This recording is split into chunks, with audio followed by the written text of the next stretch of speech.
बिस्मिल्लाहिर्रहमानिर्रहीम। तो ये जी हम आज क्लास 10th का जो चैप्टर 1 हमने स्टार्ट किया हुआ था एक्सरसाइज 1.4 का, उसी का अब हमने सवाल नंबर 5 को स्टार्ट किया दोबारा।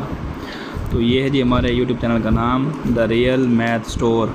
इसको आपने लाइक, सब्सक्राइब एंड शेयर करना है। तो ये देखें जी बच्चों, हमारे पास सवाल था आज x+5 square root plus x+21 is equal to x+60 square root लिया हुआ है। तो इन सवालों को बेटा इसी तरह का हमने पहले भी एक सवाल सॉल्व किया हुआ है। ये उसी मशक का हमारे पास सवाल नंबर 5 है, वो हमने 9वां सवाल सॉल्व किया था, ये सवाल नंबर 5 है। तो इसको सॉल्व करने के लिए सबसे पहले हम लिखेंगे यहाँ पे कि taking square on both side. बेटा ये अंडर रूट है ना, इनको ख़त्म करने के लिए हम क्या करते होते हैं, दोनों तरफ क्या ले लेंगे, स्क्वायर रूट। तो बेटा यहाँ पे स्क्वायर लेंगे, तो यहाँ भी बेटा हमने स्क्वायर ले लिया और यहाँ भी हमने स्क्वायर ले लिया। अब स्क्वायर लेने के बाद बेटा ये तो बन जाएगा फार्मूला हमारे पास, क्योंकि ये पूरी टर्म हमारे पास क्या है, ए है, और ये पूरी टर्म हमारी होगी बी। तो ए प्लस बी का होल स्क्वायर बराबर होता है A square plus 2ab plus B square. तो ये एक फार्मूला बना हुआ है, हमने फार्मूला खोल लेना है। फार्मूले के लिए बेटा ये पहली टर्म हमारी ए है, ये टर्म बी है, तो ये आएगा हमारे पास ए का स्क्वायर प्लस बी का square plus 2ab is equal to. अब इस तरह बेटा हमारे पास स्क्वायर रूट इस स्क्वायर से कैंसिल हो जाएगा, स्क्वायर रूट इस स्क्वायर से कैंसिल हो जाएगा। तो यहाँ पे देख लीजिए आप, हमारे पास x+60 एज इट इज़ आ जाएगा। अब ये जो हमने फार्मूला खोला था, ये स्क्वायर रूट भी इस स्क्वायर से कैंसिल हो जाएगा और ये स्क्वायर रूट भी इस स्क्वायर से कैंसिल हो जाएगा। अब हमारे पास बचेगा सिर्फ x+5 x+20 plus 2 under root x+5 x+21 is equal to x+60 आ गया। अब देखें जी, जो एक जैसे होंगे आपस में अगर सब्ट्रैक्टली ऐड होते होंगे, हम उनको सब्ट्रैक्टली ऐड कर लेंगे। जैसे ये x है, इसको हम x में ऐड करेंगे तो बेटा x और x 2x हो जाएगा, और ये 5 है और ये 21, तो ये आ जाएगा हमारे पास 26 प्लस 2, ये हमारा एज इट इज़ आ गया बेटा, और यहाँ पे x+60 भी एज इट इज़ आ गया। अब हमने फाइंड करना है x, या इसको हमने ख़त्म करना है बेटा। हम क्या करेंगे, ये जो हमारे पास स्क्वायर रूट की टर्म है, इसको हम इक्वल के दूसरी तरफ ले जाएंगे। देखें इधर ले आते हैं हम, और ये जो x+60 लिखा हुआ बेटा, इसको हम यहाँ से मूव करवाएंगे, इक्वल की तरफ ले आएंगे। तो ये 2x+26 हमारे पास एज इट इज़ आ गया। ये जो x था, ये इस x को हम इधर मूव करा के ले आए, तो इधर आके माइनस का x हो गया, और ये बेटा प्लस का 60 था, इधर आके माइनस का 60 हो गया। और ये पूरी टर्म सिर्फ हमने x+5 को नहीं लेके गए हम, और ना ही हम x+21 को लेके गए, बल्कि पूरी ही टर्म को लेके गए हैं। जब बेटा पूरी टर्म को लेके जाएंगे, अब ये टर्म यहाँ प्लस हो रही थी, इधर आके माइनस हो जाएगी बेटा। तो ये हमारे पे बनेगा 26 बेटा, माइनस करेंगे 60 में से, तो ये आ जाएगा 34। अब ये इस सवाल में दोबारा ही हमारे पास स्क्वायर रूट आ रहा है, उसको ख़त्म करने के लिए हम दोबारा यहाँ पे स्क्वायर लेंगे। तो बेटा इस तरह भी स्क्वायर ले लिया हमने, इधर भी हमने स्क्वायर ले लिया।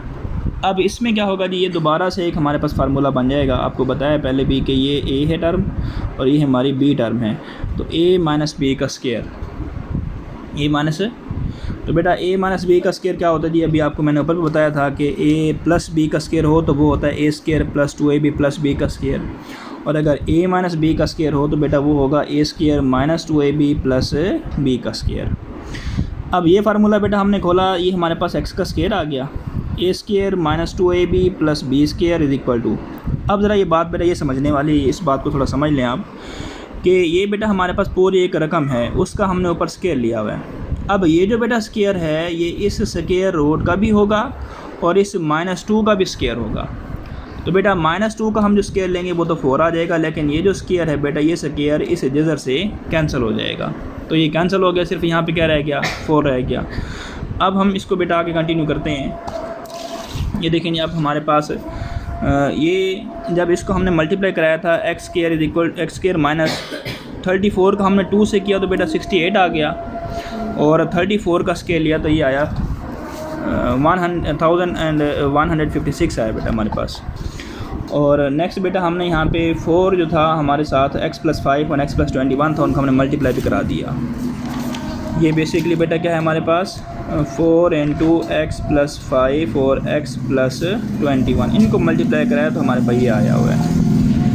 मल्टीप्लाई करने के बाद अब हमारे पास ये टर्म आ जाती हैं, सिंपली बेटा इनको हमने मल्टीप्लाई कराया है, तो ये रकम देखें बेटा, हमारे पास 4x का स्क्वायर बड़ी रकम है और x के स्क्वायर की छोटी टर्म है। तो इस रकम को बेटा हम इन तमाम रकमों को उस तरफ लेके जाएंगे तो ये हो जाएगा 4x का स्क्वायर प्लस 104x प्लस 420। मतलब ये है कि इसको हमने पहले लिख लिया, इसको हमने पहले लिखा बेटा, और ये जो टर्म है यहाँ से इधर मूव करके गई, इनको हमने यहाँ बाद में लिखा। और ये बेटा सारी रकमें जो जब इधर से इक्वल को क्रॉस करके जाएंगी तो सब की अलामतें तब्दील हो जाएंगी, तमाम के साइन चेंज हो जाएंगे बेटा। अगर ये प्लस का था तो इधर आके माइनस का हो गया, ये माइनस का था इधर आके प्लस का हो गया, ये प्लस का था इधर आके माइनस का हो गया। अब इनको हमने प्लस माइनस किया है तो बेटा प्लस माइनस करने से देखें 4x का स्क्वायर इस x स्क्वायर से माइनस होगा तो 3 रह जाएगा। 104 में बेटा हम प्लस करेंगे 68 तो ये हो जाएगा 172x, और बेटा 1156 में से हम 420 माइनस करेंगे तो ये आ जाएगा 736 आ गया। अब ये देखें जी, इनकी हम फैक्टराइजेशन करना चाहें तो कर सकते हैं, लेकिन वो थोड़ा लेंथी प्रोसेस है। हम यहाँ पे इस्तेमाल कर लेते हैं क्वाड्रेटिक फार्मूला। क्वाड्रेटिक फार्मूला बेटा हमारे पास जो एक्सरसाइज नंबर 1.2 है उसमें बेटा इसका हम डिस्कस किया था क्वाड्रेटिक फार्मूले को, तो वही हम उसी को हम इस्तेमाल करेंगे। बेटा देखें एक्स स्क्वायर के साथ जो लिखा गया है वो हमारे पास 3 है, वो हमारा हो जाएगा a, 172 हो जाएगा b, और -736 हो जाएगा हमारा c। तो बेटा a b c हमें दिया हुआ इस फार्मूले में दर्ज करते हैं, तो ये आ जाएगा -b प्लस -172 -4